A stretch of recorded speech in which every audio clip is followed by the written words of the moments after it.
Bonjour et bienvenue à ce nouvel épisode de Loi divine pour une réaction à ce rabbin des réseaux sociaux qui s'appelle Rav Raphaël Relève, excusez-moi, qui a l'air d'être en contact avec Madame Maria Chadret et qui a l'air de faire beaucoup de choses intéressantes concernant la lutte contre l'antisémitisme et l'instruction sur la Shoah. Mais bon, comme tout le monde, il a grandi dans un monde influencé par une culture qui n'est pas la nôtre, et donc il a des a priori sur ce que pourrait dire la loi juive sur certains sujets, et on va tout de suite voir ce qu'il a à nous dire, écoutez bien.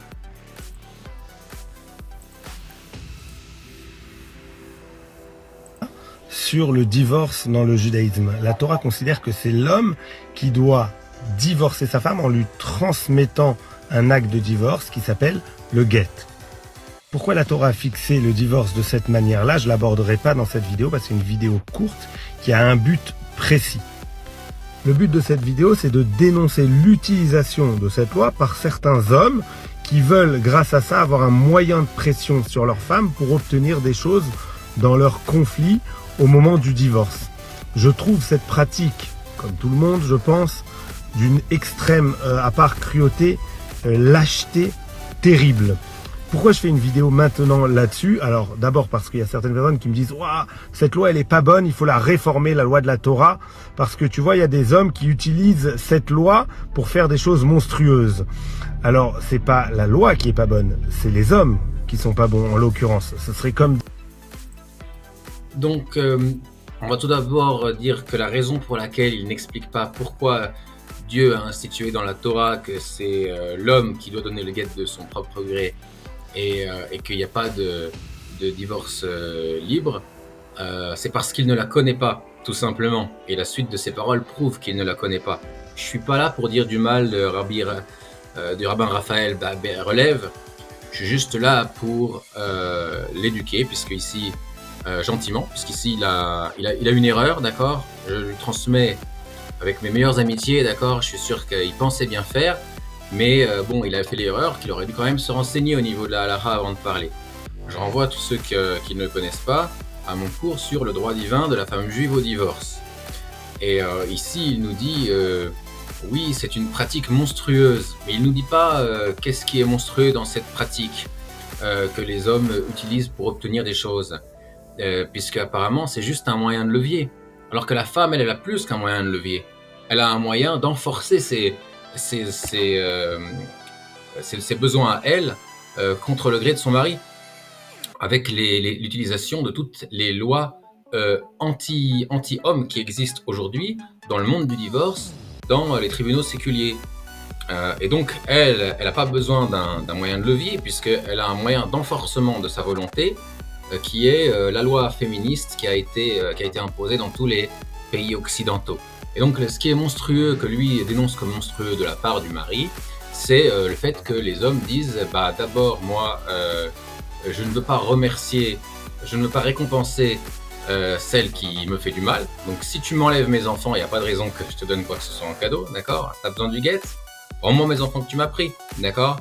Et ce qui est vraiment monstrueux, c'est effectivement le fait de kidnapper les enfants. Ça, c'est la vraie monstruosité, d'accord? Le fait que l'homme, maintenant, utilise le guet pour récupérer ses enfants, que c'est son bon droit, d'accord? On n'a pas besoin de Torah pour ça, pour savoir que c'est au moins son bon droit d'avoir ses enfants la moitié du temps, si jamais il divorce. Donc ça, c'est complètement fou de dire le contraire, d'accord? Et effectivement, si aussi elle veut lui pomper ses revenus, en utilisant également les tribunaux séculiers et le fait qu'elle lui a kidnappé les enfants. Donc je te les ai kidnappés, maintenant je m'occupe d'eux, je les nourris, donc tu dois me payer que je les nourris. C'est un peu comme si le Hamas nous demandait à l'État d'Israël, envoyez-nous de l'argent parce qu'on doit s'occuper des otages, d'accord? Donc lui, il dirait c'est honteux que l'État d'Israël n'envoie pas de l'argent pour le Hamas, qui s'occupe gentiment des otages et qui leur donne à manger, d'accord? C'est complètement fou de dire une chose pareille. Mais là, les gens le disent pourquoi? Parce qu'ils ont grandi pas dans la marmite de potions magiques, mais dans la marmite de potions féministes depuis qu'ils sont petits, qu'il y a eu énormément de propagande, et ce depuis 60 ans, d'accord, sur le sujet. Et donc aujourd'hui, même les rabbins ne sont plus compétents dans le domaine, ils ne savent pas ce que dit la loi juive. La raison pour laquelle Dieu a mis ce document dans les mains de l'homme pour le donner si jamais il en a envie, c'est pour préserver la famille juive. Parce que si on laisse la femme divorcer sur demande quand elle en a envie, eh bien il n'y a plus une seule femme qui restera mariée avec son mari dans le peuple juif. Comme l'ont écrit les décisionnaires de la loi juive, le Roche, dans 2 réponses différentes, et tous les autres grands de la Torah qui ont été mentionnés par donc, le Beit Yosef dans le Siman Ayin Zayin, dans Even Haezer. Donc ça c'est la raison. Et la raison pour laquelle certains hommes peuvent effectivement demander des compensations financières, ce qui n'est pas le cas aujourd'hui. Aujourd'hui, ce qu'ils demandent, c'est le dédommagement de ce qui leur a été déjà extorqué par des lois non juives à l'encontre de la Torah, que leurs enfants soient rendus, et peut-être qu'on leur paye les frais d'avocat qu'ils ont dû dépenser pour se défendre.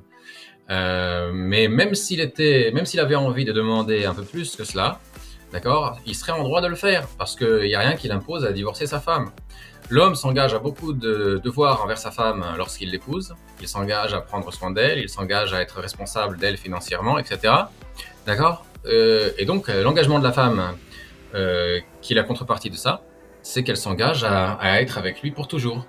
Et donc, la seule façon pour elle d'obtenir un divorce, c'est si jamais lui il est d'accord. Et donc, il a le droit de dire, écoute, je fais dépendre le divorce d'un dédommagement d'argent. Pourquoi ? Parce que lui, il a investi dans cette femme pour construire sa famille. Elle, avec son corps de femme, elle reste millionnaire ou milliardaire une fois qu'elle a divorcé, donc elle pourra toujours se remarier, puisque la monnaie de la femme pour se remarier, c'est son corps. Hein. L'homme, lui, ce que les femmes cherchent en lui, donc à la base, je parle, je ne vais pas dans le monde des sentiments et de l'intellect et tout ça, je parle à ce qui est basique dans le monde humain, d'accord ? C'est que les femmes cherchent un homme qui a de l'argent, d'accord ? Donc lui, pour pouvoir se remarier, peut-être qu'il aura besoin d'argent, d'accord ? Peut-être qu'il aura besoin d'argent également pour s'occuper de ses enfants. Maintenant qu'il n'aura plus sa femme qui va être là pour partager les devoirs à deux. Donc c'est son bon droit de demander un dédommagement financier si jamais elle veut divorcer. Et elle n'est pas obligée d'accepter et de payer, elle peut très bien rester vivre avec son mari, ce que devrait faire toute femme intelligente. Donc ça c'est donc pour monsieur Relève, Raphaël Relève, c'est donc dans le Even Haezer au Siman Kuf Mem Gimel. Je te suggère de jeter un œil là-bas.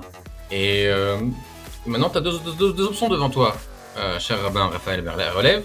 2 options. La première, c'est d'effacer cette vidéo que tu avais postée. La deuxième, c'est d'en poster une nouvelle où tu dis que tu t'étais trompé. Mais rester sur cette position-là, c'est grave. Il ne s'agit pas ici de toutes les questions d'antisémitisme et tout ça. Il s'agit ici de Gufei Torah, les choses essentielles de la Torah, les choses les plus graves.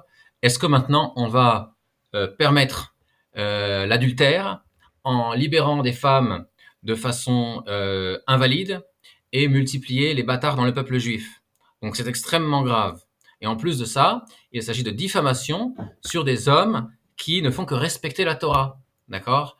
Donc ça également c'est très grave, et tu sais très bien que nos sages ont dit que celui qui fait de la diffamation n'a pas part au monde futur. Et également que c'est comparé au meurtre. Donc des choses à prendre en compte très sérieusement et à revoir ses sources, comme je te l'ai dit, dans le Beit Yosef Ayin Zayin et dans le Shulchan Aruch Kuf Mem Gimel, dans Even Haezer.